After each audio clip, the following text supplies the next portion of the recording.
Welcome to the Salmon Runs YouTube. Enjoy the video. You're going to start by enabling screen time and creating the passcode right away.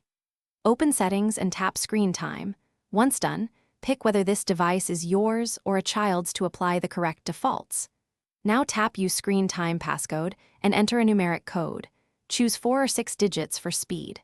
Make sure to pick something memorable yet different from your device unlock code so screen time controls remain separate and effective. Once the passcode is set, configure limits that matter. Add app limits for categories, schedule downtime for focused hours, and mark always allowed apps that bypass limits. Make sure share across devices is enabled if you want the same rules on iPhone and iPad. This uses your Apple ID to sync settings. Also enable passcode recovery by signing into your Apple ID so you can reset screen time passcode later. These steps lock in behavior and give you a recovery path. Finish by testing. Trigger an app limit and choose Ask for more time to confirm the passcode prompts correctly. If you later forget this code, use the Screen Time Passcode recovery option tied to your Apple ID or visit Apple support for help. Do not factory reset as the first fix.